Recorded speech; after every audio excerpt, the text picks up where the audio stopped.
Hello, hello, shalom, shalom. Soyez bénis, frères et sœurs. J'espère que vous allez bien. Vous savez, les prophéties qui se suivent là, c'est pas tout qu'on met sur les réseaux sociaux, hein, pour éviter que les gens font encore des sacrifices là, humains là, pour éviter encore d'être pris.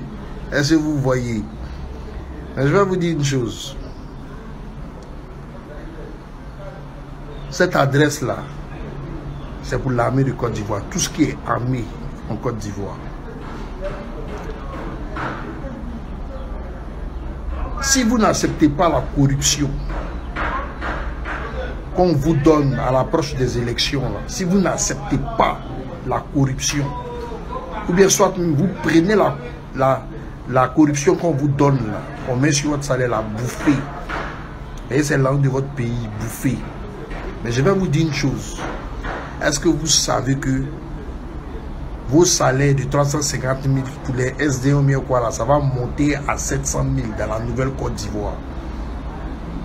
Parce que imaginez-vous que toutes nos richesses vont rester avec nous.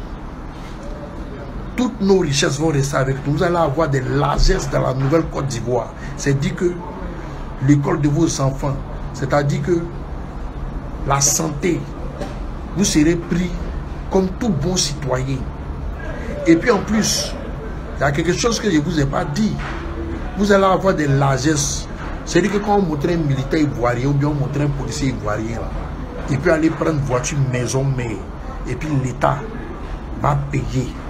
Ils vont vous aider à payer la voiture. Parce que les richesses qui sont dans la Côte d'Ivoire qui vont sortir, ce n'est pas du jeu. Je vous dis, hein, les minéraux se sont rapprochés de la terre. Le pétrole, ça ne sera pas du jeu. J'avais parlé d'un homme que je ne connais pas. J'essaie de dire que je ne me suis jamais assis même pour regarder une de ses vidéos, 1 minute ou bien 2 minutes. Dans une de mes vidéos, M. Stanislas Zézé, là, j'avais dit comme ça qu'il avait une couronne présidentielle sur sa tête. Je ne sais pas pourquoi, mais Dieu me montre encore ce monsieur-là. C'est quelqu'un, c'est-à-dire que le nouveau président de la Côte d'Ivoire, il n'a qu'à mettre dans son programme que ce monsieur-là doit être ministre de la Côte d'Ivoire, surtout sur le plan économique. Il doit tout faire pour que ce monsieur-là, en tout cas, soit intégré dans la gérance économique du pays. Parce que Dieu me le montre, il ne fait que me le montrer, pas lui là. C'est-à-dire que notre chiffre d'affaires en Côte d'Ivoire va exploser. Parce que quand il est assis, qu'on le voit, c'est comme, vous voyez les chiffres des mathématiques là. C'est comme si ça tourne tout autour de lui. Vous voyez non? Les chiffres des mathématiques là, ça tourne autour de lui comme ça. Et puis Dieu me parle d'économie. C'est quelqu'un qui va booster notre économie ici en Côte d'Ivoire. Ça ne sera pas du jeu. Qui va ouvrir des choses que vous n'allez pas imaginer. Le pétrole là, ça sera comme le Nigeria. Et puis notre richesse là va suffire à notre nation.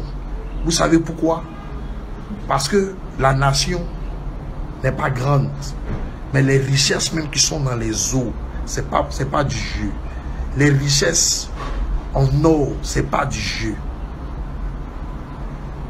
La nouvelle Côte d'Ivoire là, aucune multinationale ne va gérer quoi que ce soit dans notre nation. Ça sera du gagnant-gagnant. On est un peuple très riche. Quand on fait nos prophéties là, il y a des gens qui sont dans la politique ici, on ne prophétise pas sur eux. Ce n'est pas parce qu'on ne les voit pas, hein. On les voit. Mais c'est parce qu'eux-mêmes dans les prophéties là, ils sont rien. Ils ont perdu leur valeur face à Dieu.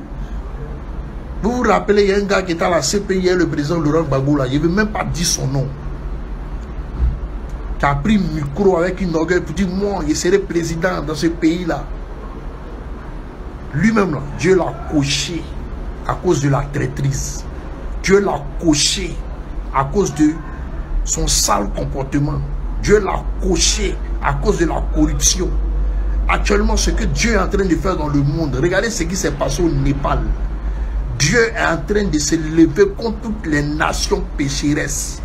Il est en train de se lever contre les dictateurs, contre ceux qui mangent les biens de la nation plus que même le peuple. Il est en train de manger les pitons. Dieu est en train de découper les pitons de la nation, de toutes les nations. On les voit dans les prophéties là, mais tu les vois dans un angle de la prophétie.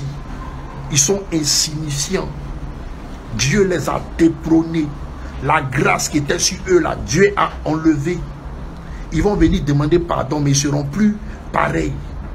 Parce que c'est dans ce temps-là, c'est dans ce combat-là, que eux là, ils doivent se lever pour se repentir. Mais on ne se repent pas en continuant à manger l'argent sale. On ne se repent pas en continuant à manger l'argent de la corruption. Je vous dis, hein, amis de Côte d'Ivoire, les bénédictions qui sont pour vous. Imaginez-vous qu'on prend nous nos richesses en Afrique et puis un soldat français est mieux payé que vous. Pourtant l'argent quitte en Afrique. Actuellement là, vous qui êtes dans l'armée là, vous qui voyez les soldats français sur le sol ivoirien là, regardez leur état spirituel, regardez leur visage. Ils ont problème, ils n'ont plus l'argent. Vous allez entendre qu'ils vont faire les 2 mois, les 3 mois sans salaire. Parce qu'ils n'ont plus l'an dans les pays. Ils sont en train de regarder comment est-ce qu'ils vont essayer de reconquérir encore l'Afrique. Toute armée africaine et toute armée ivoirienne, toute armée africaine ne doit plus céder. De sorte que ceux-là, ils viennent encore prendre des choses sur nos nations. Les richesses qui arrivent, ce n'est pas pour des enfants. Les gens vont se promener avec des sacs d'argent. Vous voyez les sacs gagnés là, non? Vous allez voir un petit Ivoirien, il a ça chez lui. Vous allez voir les Blancs dans les rues de Côte d'Ivoire en train de chercher travail. Dans les rues du Burkina en train de chercher travail. Vous allez voir tous les médecins noirs, tous les médecins étrangers qui sont en Europe là, ils vont venir chercher travail dans l'Afrique de l'Ouest là. Ils vont venir chercher travail. Vous allez voir les grandes sociétés qui faisaient les chocolats en Europe là-bas. Là. Ils vont chercher même là à déplacer même toutes leurs usines pour venir chercher place, pour venir se positionner ici. Mais ils vont trouver que c'est les enfants de l'Afrique qui vont relever tous ces défis. Il y a trop de choses qu'on voit, mais on n'a pas le temps d'expliquer parce qu'on est concentré sur ceux qui doivent s'en aller. On est concentré sur ceux qui vocifèrent. On est concentré sur ceux qui ne sentent pas la présence de Dieu sur la nation. Si on vous complète de l'argent sur votre truc, mangez, bouffez. Mais la nouvelle Côte d'Ivoire qui vient là, c'est pour vous. Ça vous plaît d'être militaire ou bien d'être gendarme ou bien d'être corps habillé. Et puis vous êtes soit dans une ville intérieure du pays, de la nation. Vous êtes là-bas et puis c'est sur les mobilettes, vous vous promenez. Sur les motos, vous vous promenez. C'est avec des grosses 4x4 que vous allez vous promener, des 4x4 américaines. L'État va vous donner des subventions pour pouvoir avoir une vie décente.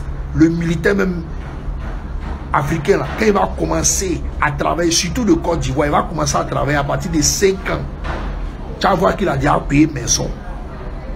Parce que les choses vont avancer dans la nation. Beaucoup, hein, vous voyez là, ils sont cochés parce qu'ils sont rentrés dans la corruption. Ils sont cochés parce qu'ils sont en train de manger à la table du méchant. Ils sont cochés parce qu'ils sont en train de manger des choses que Dieu n'a pas voulu qu'ils touchent.